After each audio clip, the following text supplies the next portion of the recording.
बीते रागी विज्ञानिता, शिव स्वरूप शिभिकारी, नम हो त्रियोग संहार के। बड़े आचार्य कुंद कुंद स्वामी महाराज की,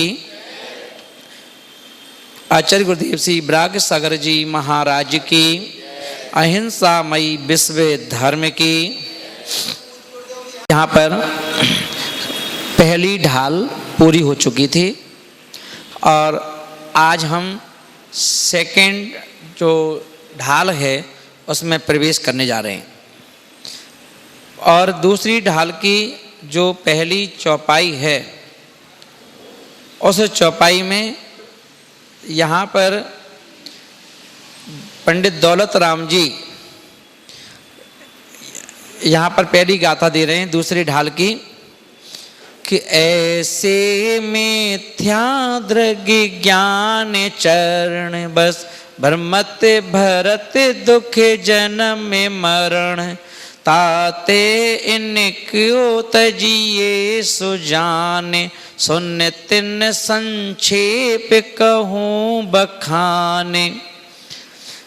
कि ऐसे मिथ्या दृग ज्ञान चरण बस भ्रमत भरत दुख जन्म मरण, ताते इनको तजिए सुजान, सुन तिन संक्षेप कहूँ बखान। अब यहाँ पर आचार्य महाराज बतला रहे हैं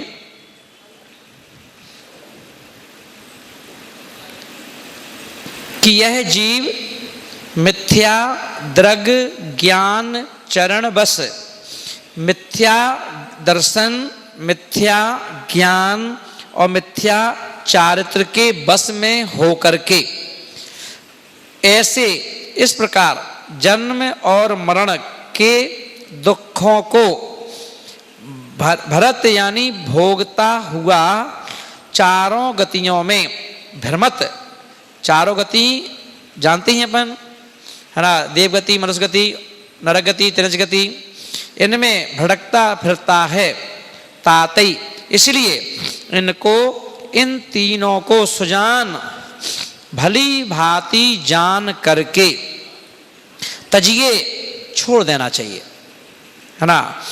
और इसीलिए इन तीनों का संक्षेप से कहूँ बखान मैं वर्णन करता हूँ तो सुनो है ना। किसका कर रहे हैं है ना, मिथ्या ज्ञान, मिथ्या दर्शन और मिथ्या चारित्र। आप अपन ये देखेंगे मिथ्या ज्ञान, मिथ्या दर्शन, मिथ्या चारित्र, जैसे अपन कहते हैं सम्यक दर्शन, सम्यक ज्ञान, सम्यक चारित्र, इन तीन का उल्टा कर दो है ना। तो मिथ्या दर्शन, मिथ्या ज्ञान, मिथ्या चारित्र है ना। तो अपन देखेंगे कि तीनों का उल्टा पुल्टा हो जाना। आ शुक्ला बैठो, सुनो बेटा तुम भी आ जाओ, हाँ आ जाओ, बैठो यहाँ जाओ, सामने बैठ जाओ, सुनो तुम भी सुनो है ना, सुनो। अब तुमसे पूछेंगे हमने क्या बताया था हरा, हे विप्र हरा, तो अगर हम मान लो नहीं बता पाए किसी तो तुम बता देना है ना। तो मिथ्या दर्शन, मिथ्या ज्ञान और मिथ्या चारित्र, ये तीन चीजें हैं। अब अपन ये देखेंगे कि शास्त्रों के अनुसार सम्यक दर्शन क्या है और सम्यक दर्शन का उल्टा मिथ्या दर्शन क्या है, ये ज्ञान होना चाहिए। जैसे कल अपन बोल रहे थे ना कि ज्ञान नहीं, ये तो ज्ञान के अभाव में हमसे बहुत सारे दोष हो जाते हैं, बहुत सारे। और वो जो दोष हैं वो हम क्या करते हैं कि हमारी इतनी हैबिट में आ चुका है ना, कि हमें वो गलत नहीं लगता। गलत जैसे किसी व्यक्ति को झूठ बोलने की आदत पड़ गई मान लो है ना, अब वो अंदर से नहीं चाहता है पर उसकी हैबिट में आ गया है, झूठ बोल देगा है ना ये। और किसी को चोरी की आदत पड़ गई है तो वो चोरी कर लेता है। फिर कहना अब देखो दुकान में अपन देखें, दुकान में दुकानदार बिना झूठ बोले दुकान चलाते ही नहीं है ना। और वो अपनी उस दुकान को चलाने के लिए है ना माँ कसम भी खा जाता है। कई बार ऐसा मौका पड़ जाता है तो माँ कसम है ना, रोजी कसम, कहीं कोई कसम, है ना। अब वो सामान बेचने के लिए कसम खा रहा है ना, और उससे कहो तो वो कहता कोई दोष नहीं लगता, ये तो हम दुकान चला रहे हैं, है ना, सब जायज़ है, दुकान चलाने में सब जायज़ है। तो उसके लिए वो जो झूठ है या कुछ भी कस्में खाना, उसके लिए क्या हो गया, एक नॉर्मल चीज़ हो गई। अब भले ही उससे कितना दोष लग रहा हो, वो उसको सहज भाव में ले लेता है ना। ये जैसे अपन मान लो किचन में काम करते करते, है ना, अब कभी मान लो आप सुबह उठे और किचन में कोई सामान आपने दूध पी करके बच्चों ने, और आपने बर्तन क्या किया, उसको वहाँ रख दिया, मीठा दूध के वो दूध चिपका था उसमें, और जब सुबह आपने देखा तो उसमें 50 चींटी हो गई, है ना। अब वो घर गृहस्थी में हो तो 50 चींटी हैं, तो ऐसे विवेकी जन तो बहुत कम मिलेंगे कि उस 50 चींटियों की कटोरी को व्यक्ति ऊपर ले जाए, उनको हवा में रख दे या धूप में रख दे, वो जिससे वो निकल जाए, चींटियाँ चली जाएं। ये तो एक आध कोई मिलेगा। बाकी तो ये चींटी है, तो उन्होंने क्या किया, बास बेसन में वो डाल दी और ऊपर से पानी डाल दे, तो क्या होगा, पूरी जाके नाली में चली गई वो, है ना। और उनसे पूछो फिर बाद में कि आज तुमको दुख, आज तुमने कोई गलती की क्या? नहीं तो कोई गलती नहीं की। क्या गलती की, है ना, किचन में आपसे कोई गलती हुई क्या? नहीं। अब उसको नॉर्मल रूप में होगी वो, उनको अब वो छोटी मोटी हिंसा जो है उनकी नज़र में छोटी है, कोई दिखा ही नहीं है कुछ कि किसी को मारा है, हमने कुछ किया है, तो ऐसी हिंसा हो गई। तो जिसके अंदर दया है, करुणा है, वह व्यक्ति क्या करेगा, उसको पीड़ा होती है, अंदर से दर्द होता, तकलीफ होती है ना। एक चींटी मर जाए तो पीड़ा होती है, अरे ओहो मुझसे चींटी मर गई, है ना, पीड़ा होती है उसको। तो अपन देखते हैं ना, जैसे अब जहाँ अपन आहार करते हैं वहाँ पर चींटियाँ बहुत हैं, तो मैं बार बार बोलता हूँ ये देखो, ये देख के, चाहे भले ही 2 लोग परिक्रमा लगाओ चलेगा, मगर देख के लगाओ। ऐसी परिक्रमा लगाने से क्या फ़ायदा भैया, लगाना तो 3, तो तभी एक ही लगा लो, चल जाएगा काम, हम एक में ही खुश हैं। मगर 3 के चक्कर में कहीं तुमने 2-4 चींटियाँ मार डाली और फिर तुमने आहार दिया, तो हमसे आहार होगा कैसे, हम अपनी आंखों से देखेंगे, क्योंकि मेरी नज़र तो बिल्कुल नीचे ही है, मैं तो चींटियों भी देख रहा हूँ। और अपन लोग क्या कर रहे हैं कि अगर हम कह भी चाहे, और मैं कई बार देखता हूँ, मैं कह भी रहा हूँ, मान लो जो देख के नीचे देख के, तब भी क्या करेंगे, अपने पैर सीधे चींटी पे ही जाएंगे, चींटी को अब देखेंगे नहीं नीचे, क्योंकि वो हैबिट में नहीं है नीचे देखना, है ना। ये तो चींटी दिखेगी और मर जाएगी, और अपना धर्म भी कर रहे हैं। तो ऐसे अपन देखें कि कितनी हिंसा जो है, अगर मान लो कोई काकरोच एक फ्रिज में है तो आपको उससे डर नहीं लगेगा, आप कोशिश करोगे इसको कैसे भी निपटाएं, बाहर करो इसको, ये फ्रिज में है, कोई सामान में गिर जाए, कैसे में चला जाए, तो जैसे आप क्या करोगे, उसको कैसे ना कैसे ही पकड़ के या कैसे भी किसी ना किसी कारण से या स्प्रे करके तुरंत निपटा दोगे, तो बाहर कर दिया उसको, है ना। अब वैसे तो बुलाने से तो आ नहीं जाएगा बाहर, तो भैया बाहर आ जाओ, है ना, कि तुम तुमसे कहोगे, है ना, कि भाई कॉकरोच जी बाहर आ जाइए, फिर इससे बाहर जाइए, हम आपका इंतजाम कर दे रहे हैं, जैसे कोई कहता नहीं है ना। और अरे बाप रे, तो बहुत ये हो गए फ्रिज के अंदर, है ना, फ्रिज जैसे खोलते तो 4-5 घूमते हुए दिखते हैं, है ना। तो ऐसा अब टीवी देख रहे थे, ऐड देखा उसमें, हिट लाओ, फ्रिज में कीड़े हैं भगाओ, आपने तुरंत गए दूसरे दिन दुकान पे, भैया एक हिट दे देना, हिट ले आए आप भी, है ना। क्या करना है भैया, कुछ नहीं, जहाँ कॉकरोच देखे तो उसको स्प्रे कर दो, दूर से ही स्प्रे किया, वहीं बेचारा 4 पैर ऊपर करके पड़ गया, है ना। और आपने क्या किया, उसको धीरे से उठाया, इकट्ठा किया, 5-7 जो भी थे, और बाहर फेंकाए। क्या बताओ, क्या आपसे उस दिन बुखार आया, क्या आपसे उस दिन रोटी कभी खा के आए प्रेम से, चाय पी के आए, खाना पी के आए, नाश्ता करके आए, कोई पीड़ा ही नहीं है, 4-6 कीड़े निपटाने के बाद भी। तो आचा बोले बताओ तुम्हारे क्या हो गया, तो मैं वो हैबिट में आ गया। तो ऐसे बहुत सारी चीजें हैं जिन्हें हम, उस हिंसा को हम बड़े प्रेम से कर देते हैं, हमें कहीं लगता ही नहीं कि दोष हो रहा है ना। और जब कभी कोई हमारे जीवन में फिर जब वो परेशानी आती है, और देखिए पुण्यशाली जीव को अगर मेरे लिए भी कोई परेशानी आ रही है, मान लो कोई दिक्कत आई है, तो समझ लाओ, मुझे समझना चाहिए कि ये मेरे द्वारा किए हुए कर्मों की सजा है ना। बिना किसी कर्म के ना तो आपको कोई शरीर में किसी प्रकार की वेदना होगी, ना किसी प्रकार का कोई रोग उत्पन्न होगा, है ना। आते कर्म ही हैं वो जो हमने किए थे, है ना। और अगर मान लो हमारे कोई कर्म रहे ही ना, तो फिर हम यहाँ पे संसार में रहेंगे किस लिए? पता नहीं मोक्ष में जाएंगे आराम से, है ना। तो कर्म हैं और वो पिछले हैं, अभी जो उदय में आ रहे हैं जो तो पिछले आ रहे हैं, अभी के तो आपको फिर अभी इंतजार करना पड़ेगा, है ना। ये तो पिछला बैलेंस है, उससे अपन फ्री हो रहे हैं। तो इसलिए आचार्य महाराज बोल रहे हैं कि देखो खाली तुम सुबह गए और दर्शन करके आ गए, अभिषेक करके आ गए, पूजा करके आ गए, ये तो ना ही सब कुछ नहीं है ना। तो मिथ्या दर्शन, मिथ्या ज्ञान, मिथ्या चारित्र, इसका ध्यान रखो, है ना। अब मिथ्या दर्शन, मिथ्या ज्ञान, मिथ्या चारित्र क्या है? तो दर्शन तो वही श्रद्धा है, दर्शन तो श्रद्धा का नाम ही दर्शन है। अब दर्शन है तो अपने सम्यक दर्शन में क्या कहा था? देव शास्त्र गुरु के लिए 25 पॉइंट कहे थे कल, देव शास्त्र गुरु को लेकर के, है ना। अब इसके उल्टे कर दो ना, कुदेव, कुशास्त्र और कुगुरु। अब इनसे जुड़े हुए सब दोष हैं, है ना। अगर अपने कहा गया है अगर आप मिथ्या दर्शन से बचना चाहते हैं, तो मिथ्या दर्शन से बचना चाहते हैं तो आप किसी भी अन्य क्षेत्रम कृतम पापम, है ना, कितने भी चीजें हैं सुंदर सुंदर हैं, अच्छी अच्छी हैं, हम अपने मुख से उनकी तारीफ भी नहीं कर सकते, तारीफ नहीं कर सकते, है ना। ना ही आप वहां जा सकते हो, ना तारीफ कर सकते हो, ना किसी को भेजने में अनुमोदना कर सकते हो, है ना। और अगर अब आप क्या होता, अपने आप को रिश्तेदार आए, साले आए, साली आई, तो अपन क्या किया, कहाँ ले जाएं घुमाने के लिए? अब हमारा कोई जैनों का तो कोई ऐसा कोई चीज देखने लायक है ही नहीं है मंदिर के अलावा, है ना। तो अपन ने क्या कहा, आओ अपने गवार का वो चीज फलानी चीज है, ताजमहल घुमा के लाए हैं। अब ताजमहल घुमाए तो ले जाओगे भाई, नौवाजुबा है संसार का, मगर अब वहां पे मकबरा दिखा रहे हो, हैं। हाँ, अजूबों में जितने भी अजूबे हैं उसमें एक अजूबा है। अब ये बताओ, अब वहां जाके मकबरा दिखा रहे हो। अब मकबरा क्या है? जहां पर मिट्टी, मरा हुआ व्यक्ति पड़ा हो। और अपन शमशान घाट जाते हैं तो वहां भी मर के व्यक्ति जाते हैं, तो वहां से आने के बाद नहाते हो और यहाँ जाके फोटो खिंचा के आते हो, हैं।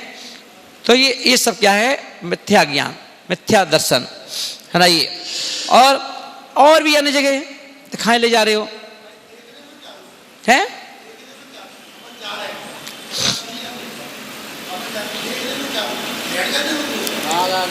नहीं, असल में क्या है, शराब की दुकान पर दूध पीने में क्या दोष है?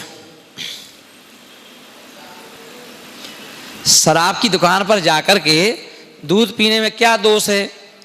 जिस होटल में, है ना, नॉनवेज मिलता है, वहां पर तंदूरी रोटी में खाने में क्या दोष है ना। तो जो दोष वहां है वही दोष वहां है, क्योंकि सुनील पंडित जी हैं और आपसे कई लोगों की आस्था जुड़ी हुई है ना। और यदि सुनील कुमार जी की मन की उत्कंठा हुई कि मैं फलानी चीज को देख के आऊं, है क्या?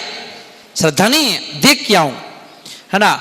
मगर जब आप उसे देखने जाएंगे तो आपको जाते हुए देख करके जो आपसे जुड़े हुए 10 लोग हैं, यदि उन्होंने आपको जाते हुए देख लिया तो उनके मन में क्या आएगा कि जब पंडित जी जा सकते हैं तो हम भी जा सकते हैं।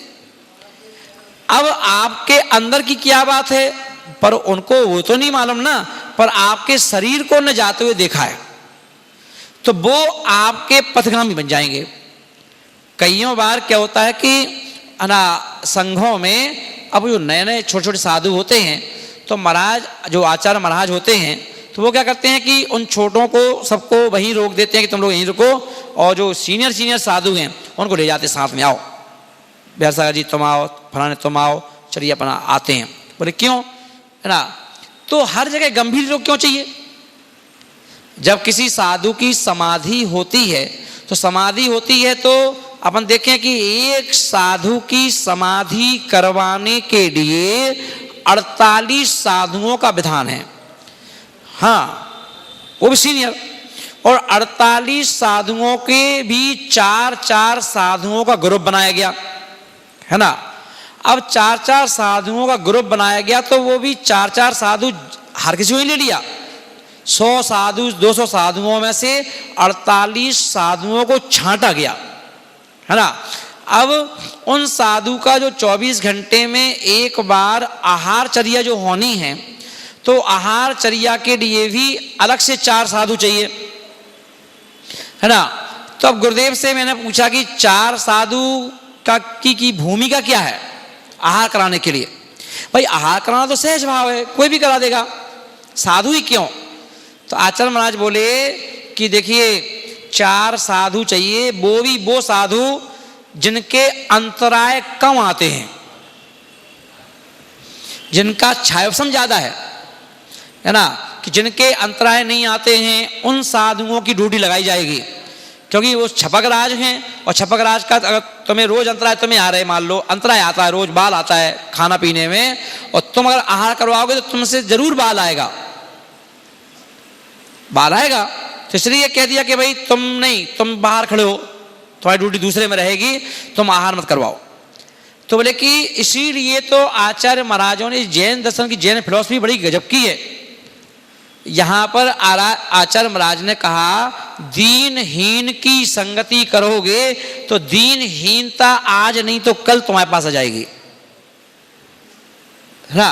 तो इसलिए कहा गया अपने यहां पर कि संगति सर्व आर्य, बोले आर्य पुरुष की संगति करो। बोले संगति हमेशा किसकी करना चाहिए, अगर आप अपने से छोटे की संगति करोगे तो छोटों की संगति करोगे, अगर मान लो, है ना, तो छोटों की गुण आएंगे आपके अंदर, छोटों की भाषा आएगी, छोटों का बोलचाल भी आपके अंदर आ जाएगा, छोटों की जैसी बोलना, चिल्लाना, कमेंट्स कसना, सब चीजें आ जाएंगी छोटों की जैसी, है ना। और बड़ों की संगति में रहोगे तो बड़े जैसे गुण आएंगे। मैंने बताया था ना एक दिन कि मेरे जो गृहस्थ जीवन के पिताजी थे, तो वो कहते थे कि बेटा तेरी संगति बेटा किससे होना चाहिए, तो वो कहते थे तेरी संगति मैं नहीं चाहता हूं कि तू नीचे वाली संगति करो, तो वो कहते थे प्राचार्यों से मिलकर आओ, बैंक के मैनेजर से मिलकर आओ, बड़े लोगों की संगति करो, पढ़े लिखों की, तो जिससे क्या होगा तुम्हारा जो माइंड है वो खुलेगा, है ना, बोलना सीखोगे। तो जैसे लोगों की संगति में रहोगे वैसे गुण आएंगे, है ना। मैंने बताया था मेरा एक दोस्त भी था, दोस्त था जैन नहीं था, तो मैं सिर्फ ओनली तंबाकू तो मैंने कभी छुई नहीं जीवन में, तो मैं जो पान भी खाता था तो मीठा पान, जिसमें गुलकंद है, ये है ना, सब चीज डलती थी मीठी मीठी, वो खाता था। पर फिर भी उस दोस्त को ये पान खाना पसंद नहीं था, तो वो हमसे ये एक बार बोला कि देखो तो पान मत खाया करो। मैं ठीक है नहीं खाएंगे। अब मैंने सोचा अभी तो वो है नहीं है, खा लो अभी, है ना, वो तो शाम को आएगा, शाम के टाइम नहीं खाएंगे। पर ये तो पान तो अपना निशान छोड़ देता है ना, और जो लिप्स हैं वो लाल हो जाते हैं। तो जब शाम को आता था तो वो कहता तुमने पान खाया है, मैंने कहा हाँ यार दोपहर में खाया था। तो बोले एक काम करो, तो हमसे दोस्ती छोड़ो, दोस्ती छोड़ो, और पान खाना है तो हमसे दोस्ती मत करो, है ना। अब वो तो महाराज नहीं थे, ना महाराज थे, ना ब्रह्मचारी थे, ना त्यागी वृत्ति थे, पर ठीक है, पर अच्छी बात तो थी, है ना। तो उसकी संगति से की तो या मैं मीठा पान भी नहीं खाता था कि मैं ये दोस्ती क्यों छोड़ दूं, पान छोड़ दूंगा, है ना। ऐसे तो कहने का अर्थ है कि संगति ऐसे लोगों की करो कि जिससे तुम्हारे अंदर कोई ना कोई सुधार होता रहे, है ना, सुधार भी होता रहे, वो तुम्हें टोकता भी रहे, है ना, और तुम्हें अच्छाइयाँ बताता जाए, है ना। तो ये है, तो इसलिए अपन किसी संगति अगर 10 लोग कर रहे हैं, अब अपन विद्वान हैं, अब विद्वान है तो हम कोई गलती करेंगे तो बड़ा गड़बड़ हो जाएगा, है ना। क्योंकि लोगों के अंदर प्रश्न उठेगा, अगर मैं कोई चीज़ देखने चला जाऊं तो लोग फिर जाएंगे तो फेसबुक पे भी फोटो डालेंगे, ये सब होगा, तो लोग कहेंगे अच्छा महाराज जी भी ताजमहल देखने गए। अच्छा जब महाराज ताजमहल देखने जा सकते हैं तो हम भी जा सकते हैं। अब उन्हें क्या मालूम कि महाराज जी किस पर्पज से गए, उनकी क्या सोच है देखने के पीछे, खोजी दृष्टि है ना, वो भी चले जाएंगे लोग, हम भी फोटो डालेंगे अपनी महाराज हम भी गए थे, ये हो गया। तो इसलिए हम ना प्रशंसा कर सकते, प्रशंसा करोगे तो लोग जाएंगे देखने, क्या भाई पंडित जी प्रशंसा कर रहे हैं तो इसका मतलब कोई चीज़ एंटिक होगी, मैं देख के आता हूँ ना। ये तो अपन देखें किसी की चीज़ की तारीफ करोगे, कोई अरे फलाना व्यक्ति बहुत अच्छा है तो उसकी बहुत अच्छा है, तो लोगों के अंदर कुंठा होती क्या अच्छा ही है, हम देखना चाहते हैं उनके अंदर। अब देखते हैं सारे शास्त्रों में लिखा है कि नहीं लिखा है कि जब भी सौधर्म इंद्र ने देवताओं के बीच में किसी की तारीफ की तो तारीफ सुनते ही 2 दिन देव खड़े हो जाते हैं, हम परीक्षा लेंगे, और गए भी, वो जाते भी हैं। यही तो ऐसे ही सहज भाव में भी अगर किसी की तारीफ करोगे तो वो व्यक्ति सोचता है कि चलो देख के आए, है ना, किसकी तारीफ कर रहे हैं ये, है ना, देखें अपन किसकी तारीफ कर रहे हो भाई, कौन क्या कर रहा है। तो नजर रखती नहीं रहती है, नजर रहती नहीं रहती बिल्कुल, कौन क्या कर रहा है देखो है ना। तो खोजी दृष्टि रहती, खोजी दृष्टि, कौन क्या कर रहा है पता करने के लिए, मन में पता चल जाए कौन क्या कर रहा है, क्या ले रहा है, क्या कर रहा है सभी। तो चलिए जब हमारे पीछे 50 नजरें लगी हैं तो हमें भी अपने नज़र को ऐसे रखना पड़ेगा जिससे कि 50 नजरें हमारे पथगामी ना बन जाएं डूबने में, है ना।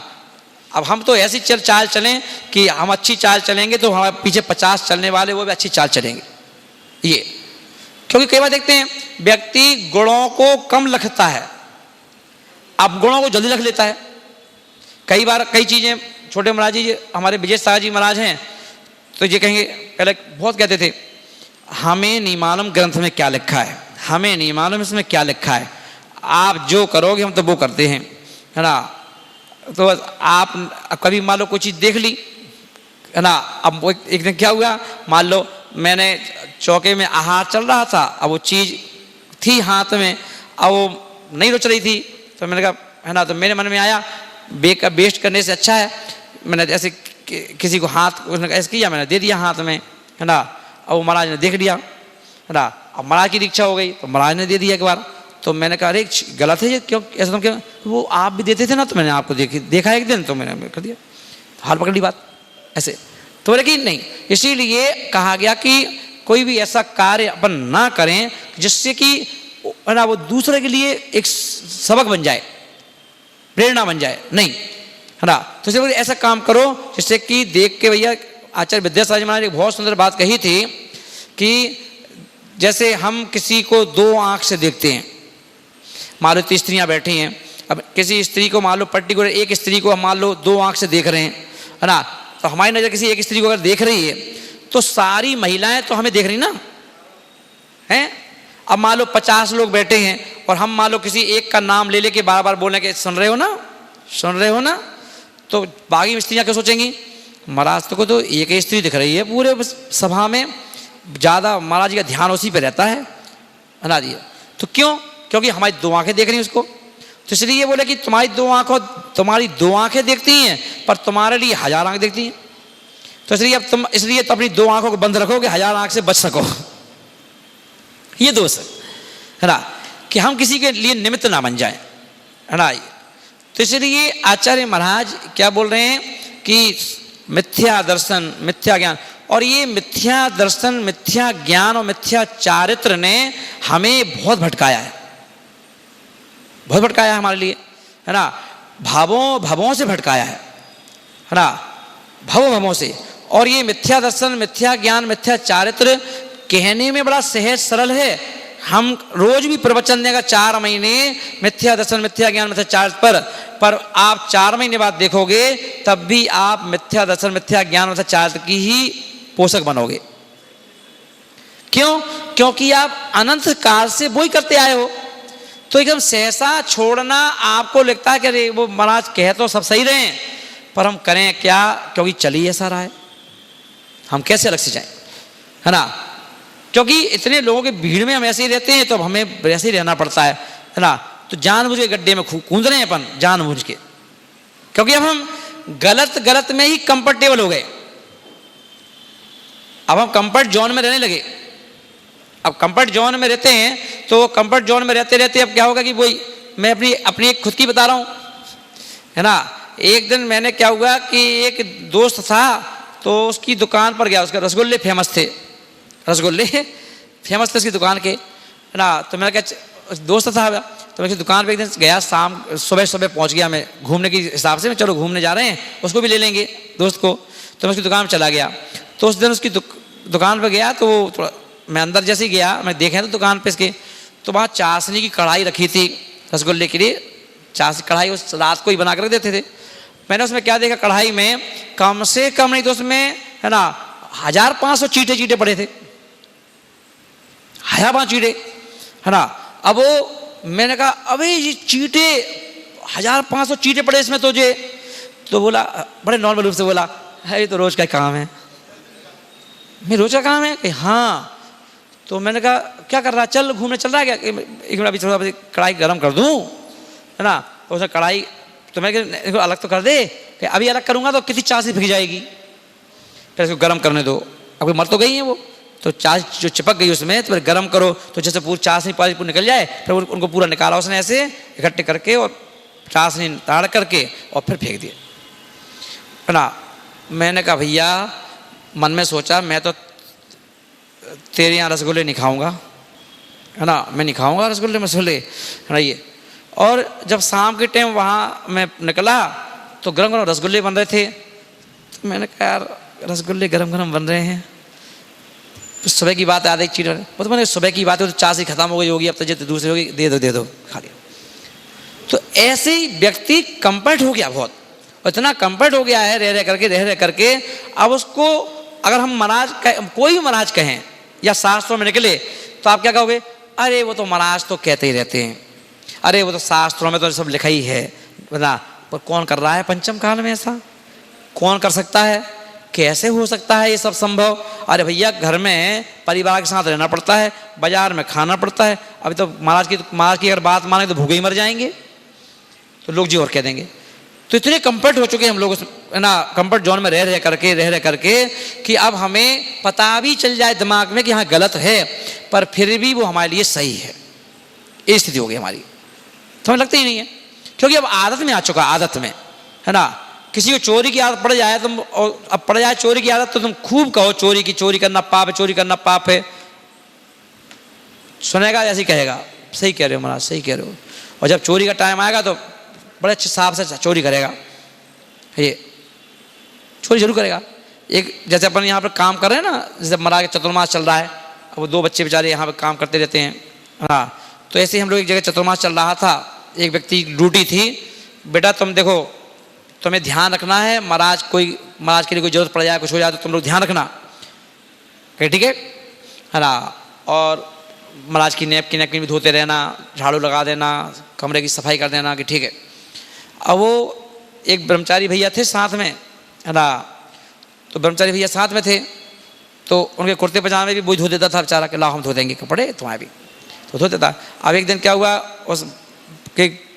उसमें पजामे में, है ना, 5000 रुपये रखे थे।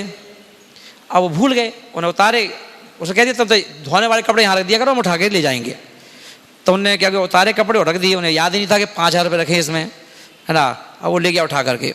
अब जब धोने के लिए उसने देखा होगा, तो उसने देखा कुछ है, तो देखा पैसे हैं, और निकाले पहले पैसे, 1 2 3 4, देखा 5000 रुपये हैं।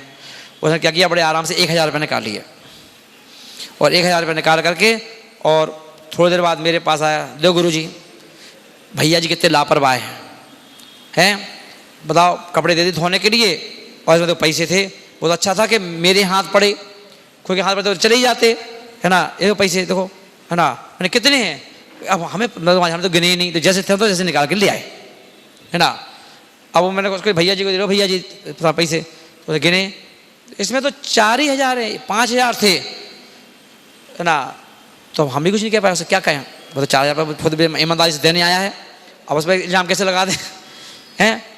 तो उसने कहा, तो उसको भैया जी से रहा नहीं, भैया ने उससे कह दिया क्यों 5000 थे, हम चोर हैं, चुराना होते तो पूरे 5 रख लेते, तो पता नहीं चलता है जी, बताओ। मैं खुद वापस देने आया हूँ, देख लो महाराज, देखो महाराज, ईमानदारी जमाना नहीं है, देख लो महाराज, देखो महाराज। ईमानदारी से उसने 1000 रुपये निकाल लिए, और ईमानदार का ईमानदार है। तो अब ऐसे भी चोर हैं, ईमानदारी चोरी करने वाले, निकालेंगे तो नहीं कि कोई को कहने को भी ना हो, नाम भी ना हो जाए, पता भी ना चल जाए, और ईमानदारी है कि देखो हमने खुद ला के दी तुम्हें, बताओ, ऐसे हो जाए। तो इसलिए ये बोला कि इतने कंफर्ट हो चुके हैं उस चीज़ में कि हमें अब दोस्त की चर्चा कितनी ही करो, पर वो दोस्त लगता ही नहीं, सब भूल जाते। तो ऐसे हम पंचम काल में रचपच गए पूरी तरह से। तो आशा हमारा के ध्यान रखना, ये 3 चीज़ें सुजान जान करके क्या कर दो, इन्हें छोड़ दो। और अगर तुम इनको छोड़ दोगे तो 3 इनका जो बखान वर्णन कर रहा हूं कि तुम्हारा काम हो जाएगा, कल्याण हो जाएगा। ये 3 चीज़ छोड़ दो, अब देखो किसी का नाम से ही ले रहे हैं अपन, समझ जाओ सभी लोग कि ना, हमने कल भी कहा था वीतरागता, इस एक शब्द में सब शब्द आ गए। वीतरागता, और वीतरागता होती ही दिगंबर को है ना। कल हमने क्या कहा था, आरिका माता के तन पर साड़ी है, सुनो भाई, आरिका माता के तन पर साड़ी है, छुल्लक जी के पास लंगोटी और दुपट्टा है। साधना में क्या कमी है, वो बेचारे एक टाइम खा रहे हैं, एक के पास एक आहार कर रहे हैं, केसौंच कर रहे हैं, मगर कपड़ा है ना, कपड़ा है तो लफड़ा है, कपड़ा है तो लफड़ा है। तो इसीलिए साधना लेवल की बराबर की है, पर फिर भी छुल्लक जी हैं, है ना। जिस दिन ये एक लंगोटी और दुपट्टे का भार भी हट जाएगा, उस दिन ये भी बराबर रह जाएंगे बिल्कुल पूरी तरह से, है ना। तो अभी सिर्फ एक लंगोटी और एक दुपट्टे के कारण से गुणस्थान 5 पे टिके हुए हैं, और लंगोटी, जबकि लंगोटी और दुपट्टा जब चेंज करते हैं उतनी देर के तो मुनिमाज बन जाते हैं, पर फिर भी गुणस्थान 5 पे रहता है ना, रहता नहीं रहता है। तो जिस दिन छोड़ देंगे तो एक लंगोटी और दुपट्टा के त्याग करते, उतारते नहीं, त्याग करते हुए, हाँ, त्याग करते ही 2 स्थानों का इजाफा हो जाएगा सीधा, 6वां 7वां, है ना। ये सो कपड़े मात्र से, कपड़े मात्र से, है ना। और अंदर के परिणामों को और जितना उज्जवल करते जाओ, जल्दी जल्दी भगवान बन जाओ। तो ये, तो इसलिए बाहर की, पहले बाहर से सफाई, फिर अंदर से सफाई, अंदर की भी जरूरी है। तो पहले इसलिए मुनिराज बनाए जाते, इसलिए कहा जाता है, किसी ने कहा हम लोगों से, जब दीक्षा ले रहे थे हम, तो किसी ने कहा अभी दीक्षा मत लेना। मैंने क्यों? बोले पहले ज्ञान लो, पहले शिक्षा, बाद में दीक्षा, ऐसा करो। गुरु के पास पहुंचे, मैंने कहा गुरुदेव ज्ञान तो मुझे है ही नहीं, मुझे बिल्कुल ज्ञान नहीं है, मुझे तो ना नमोकार मत आता है, ना मुझे ये मालूम कि पढ़ते कैसे हैं। मैंने तो ये देखा है कि लोग कम क्या करते रहते हैं ऐसे ऐसे, है ना। मुझे तो कह रहे ये ऐसे ऐसे नहीं करते हैं, गिनती करते हैं, गिनती नमोकार मत पढ़ते हैं न, अच्छा, है ना। ये भी नहीं मालूम तुमको? नहीं ना, तत्वासूद क्या होता है, भक्तामसूद क्या होता है, फलाना चीज़ क्या होती है, मुझे कुछ नहीं मालूम। मैं तो अभी बिल्कुल कोरी स्लेट हूँ, और मैं भी महाराज बनना चाहता हूँ। थोड़े बन जाओ, थोड़े आता तो है नहीं है, तो कोई बात नहीं, कौन व्यक्ति पेट से सीख के आता है, सभी सीख जाओगे, है ना, चिंता मत करो। पर तुम्हारे अंदर इतनी बड़ी खूबी तो है, तुम ये तो कह रहे हो ना कि मुझे कुछ नहीं आता, तो लोगों को तो कुछ नहीं भी आता है तब भी कहते हैं बहुत कुछ आता है। कोई ये बात तो कोई कहना चाहते ही नहीं आज के समय में कि मुझे कुछ नहीं आता।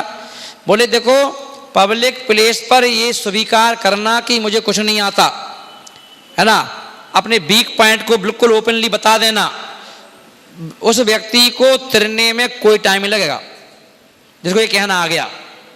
बोले व्यक्ति तो गलती करने के बाद यदि ये कहता है कि मैं अकेले में बता दियो, 4 लोग सामने बताइयो कि मैंने गलती की, और धर्म कह रहा है गलती अगर तुमसे हो जाए तो तुम 10 लोगों को बताओ कि यार मुझसे कल गलती हो गई, गलती हो गई। 10 को बताओ, जिससे कम से कम क्या है कि तुम अगली बार गलती करने से डरोगे। अरे आज मुझसे गलती हो गई, आज मुझसे गलती हो गई, आज मुझसे गलती हो गई, बताओ क्या दिक्कत है, डर क्यों रहे हो, बताओ, वो भी नहीं, क्या दिक्कत है ना। क्योंकि यहां नहीं बताओगे तो वहां बताना पड़ेगा, बताना पड़ेगा। देखो तुम किस किस से छुपाओगे, है ना, वहां से छुपा सकते हो क्या संजीव भाई, हैं, या उसकी आंख से बच सकते हो क्या, उसके कैमरे से बच सकते हो, नहीं बच सकते हो, है ना। तो यही बता दो पहले से, और बताने से परिणाम निर्मल हो जाते हैं। कहते हैं ना बोझ हल्का हो जाता है। जैसे 2 सहेली मिलती हैं या दोस्त मिलते हैं तो क्या कहते हैं, अरे यार आज मेरा मन बहुत खराब है, क्या हो गया, अरे आज क्या हुआ कि मैंने आज मम्मी को उल्टा सीधा बोल दिया, आज मैंने पापा को गुस्से में उल्टा सीधा बोल दिया, आज मेरा मन बहुत ख़राब है, आज मेरा पढ़ने में नहीं लग रहा है, मेरा आज कुछ नहीं कर रहा है। तो फील हो रहा कि नहीं हो रहा उसको, है ना। और प्रायश्चित की परिभाषा क्या है कि अपराध का बोध हो जाना, अपराध का बोध हो जाना, उसके नाम तो प्रायश्चित है।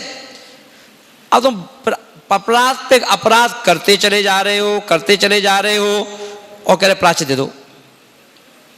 अपराध का बोध हो जाना और फिर उस अपराध को ना करना प्रायश्चित है, समझे ना। तो इसलिए आचार्य बोले कि बोलते रहो परात्मनिंदा प्रशंसा से। अगर नीच गोत में नहीं जाना है तो अपनी गलती करते जाओ। कहते हैं आलोचना के दो भेद, बोलो। एक तो होती दूसरे की, जे ऐसे हैं, जे ऐसे हैं, जे ऐसे हैं, ये भी आलोचना है। और एक आलोचना निज की, है ना। जब बैठे तो देखो मेरे अंदर क्या बताऊं, मैं खुद चाहता हूं पर मेरी एक गलती है, अभी मैं एक गलती करता हूं। देखो मुझसे मेरा एक दोस्त तो लगता है ना, मुझसे ये वाला दोस्त लग जाता है, मुझे यहाँ दोस्त लग जाता है, मुझे यहाँ दोस्त लग जाता है। अभी मैं इसलिए, है ना, पंचम काल में तिर नहीं पा रहा हूँ, है ना, मेरे से दोष हो जाते हैं। तो अगर दोष करने के बाद भी वो व्यक्ति निर्दोष है, जो बखान कर रहा है, अपनी आलोचना कर रहा है, अपनी निंदा कर रहा है, अरे भैया हम क्या किसकी निंदा करें, आलोचना करें, अभी तो खुद हम में दोष है, अभी तो खुद हमारे अंदर ये दोष चल रहा है, क्या करें। क्योंकि निर्दोष कौन कर सकता है ना। दोस्त अपने दोस्त बताते जाओ, अपने दोस्तों को कहो, है ना, क्या करना अपन करो, बाकी बस। क्योंकि तिरना है तो अगर तुम्हें अपनी आत्मा को मजबूत करना है, आत्मा को खाली करना है, आत्मा को साफ करना है, पारदर्शिता लानी है, तो अपने दोषों को बताना चालू कर दो, तभी तो आप निकालना चालू करोगे, है ना, होगा तभी तो निर्मलता आएगी। देखो मैंने बताया, रोज कह रहा हूं मैं एक बात, ये पिच्छी से निर्मलता नहीं आती है, ये ध्यान रखना। इस मात्र कपड़े उतारने से भी निर्मलता नहीं आती है। भेष या पिच्छी या कमंडल से निर्मलता नहीं आती है, निर्मलता आती है परिणामों से। कोई व्यक्ति आज शुक्ला है, अब शुक्ला मान लो खूब सेवा करें, बाहर से खूब तेल लगा दें, सब कुछ कर दें, पर जब तक इनके मन की सफाई नहीं होगी, मन की सफाई, मन में क्या चल रहा है, मन में क्या सोच रहे हैं, मन में कौन सी योजना चल रही है, मन में क्या विचार चल रहा है, क्योंकि नंबर बाहर से नहीं मिलेंगे। बाहर से खूब तेल लगा देंगे, बाहर से खूब सेवा कर लें, उससे क्या हो रहा है।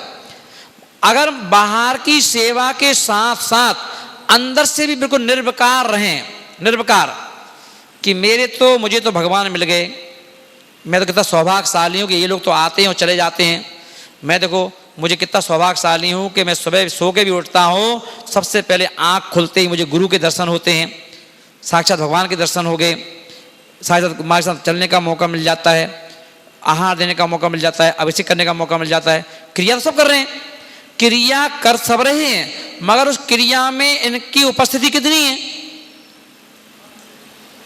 हाँ मन से, है ना, है कितनी उपस्थिति। अब मान लो है ना, लगा तो दिया, ये तो काम कर रहे हैं, क्या लगा दिया, पर मन लग रहा है क्या, घूमने चले गए बाहर, उनसे बात करने चले गए, उनसे बात करने चले गए, उनसे बात करने चले गए, तो इनका मन नहीं है ना यहाँ पे, है ना, तो नंबर नहीं मिलेंगे, साथ माना जाएगा कि साथ में है ऐसे। तो मन कितना लग रहा है ना, उपास कर रहे हैं तो मन कितना लग रहा है, नजरें कहाँ जा रही हैं, बार महाराज को हंसा दें, महाराज को कुछ कह दें, इशारा कर दें, नहीं ना, ये तो उनको भी डिस्टर्ब करो और अपन भी डिस्टर्ब हो जाओ, उनको भी दोष लगवाओ, तुम्हें भी दोष लग जाए। बोले बिल्कुल नहीं ना, बिल्कुल साइलेंट होकर के वो बिल्कुल सुनो कि हमें जिनवाणी के इस पंचम काल में मुझे ज्ञान की धारा मिल रही है। उस ज्ञान की, जैसे कि जब कहते हैं ना अपन फब्बारा चालू होता है, बाथरूम में अपन जाते नहाने के लिए और ऊपर अपन क्या करते, उसको क्या शावर चालू कर लेते हो, तो क्या होता है शावर में, नीचे खड़े हो जाते हो, ओ आँख पे पानी गिर रहा है, मस्तक पे पानी गिर रहा है, हा हा हा, ओ कदर नहीं करते हो, हैं। ऐसे ही ये गुरु के मुख से जिन वाणी का सावर चल रहा है, इसके सामने अपने चेहरे को, आँखों को, कानों को ऐसे कर दो, आहा आनंद आ रहा है। जैसे पानी जब गिरता है शरीर पर, शीतलता आती है ना, अंदर से जो दाह है वो बाहर जाती है, बड़ा आनंद आता है। ऐसे ही जिनवाणी के शब्दों को सुन करके ऐसा लगना चाहिए कि आहा आनंद आ रहा है ना। आज बोल रहे कि तुम्हारा कल्याण है, तुम्हारा क्या है? कल्याण है। तो महानुभाव, तो हम सब लोग क्या करेंगे? मिथ्या दर्शन, मिथ्या ज्ञान, मिथ्या चारित्र, इनको अपन कोशिश करते रहो। कोशिश तो करते, कोशिश करने वालों की अभी हार नहीं होती है, छूट जाएगा एक दिन धीरे धीरे, पर सुनते रहो और फील करते रहो अंदर से कि गलत है, गलत है, गलत है, मैं गलत हूँ, मैं यहाँ गलत हूँ, मैं गलत कर रहा हूँ, मैं गलत बोल रहा हूँ, मैं गलत देख रहा हूँ, मैं गलत सोच रहा हूँ ना। बस ये करते तो रहो। जब रोज रोज सोचोगे तो एक दिन क्या होगा? निकल जाएगा, है ना। करत करत अभ्यास के जड़मती हो सुजान, रसरी आवत जात है सिल पे पड़त निशान। रस्सी जब रोज बिना घेरे की कुआ जो होते हैं, जब हम रस्सी को खींचते हैं पानी को पत्थर पे, तो पत्थर से रस्सी चिपक के आती है, तो रस्सी पत्थर को काट देती है। वहां पर पत्थर ऐसा हो जाता है बिल्कुल सीधा था, ऐसे जैसे ये सेब बन गया ना, सेब ऐसा सेब बन जाता है रस्सी के आते जाने से, पत्थर कट जाता है। तो बोले कि रस्सी में भी शक्ति है पत्थर को काटने की, है ना। तो बोले कि करत करत अभ्यास के, अभ्यास करते रहो, अभ्यास करते रहो, है ना। एक दिन क्या होगा? जलमती हो सुजान, रसरी आवत जात है सिल पे पड़त निशान। तो महानुभाव, हम सभी लोग अपनी आत्मा को ऐसे घिसते रहें जैसे एक दिन बिल्कुल आत्मा सिद्धालय की में जा करके सिद्धों के गुणों को प्राप्त कर ले। बोलो महावीर भगवान की जय।